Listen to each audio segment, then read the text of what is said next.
Picture is Chivhayo capturing President William Ruto, the 14th of August 2025, by a correspondent.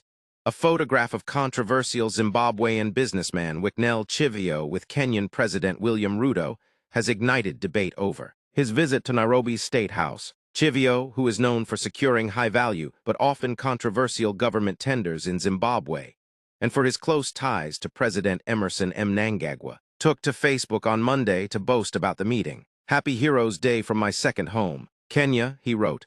"Always a pleasure paying a courtesy call on the President and First Lady." The post quickly went viral, with many questioning the purpose of Chivhayo's visit and whether it involved business, politics, or both. While Chivhayo appeared relaxed and upbeat in the photo, the Office of the President of Kenya has not issued any statement on the matter, leaving room for speculation. Political analysts noted that the optics of the meeting could raise eyebrows in both Zimbabwe and Kenya. Given Chivhayo's history of controversial dealings, powerful images can speak louder than press statements. What do you see in this picture? Share your thoughts and keep the discussion going.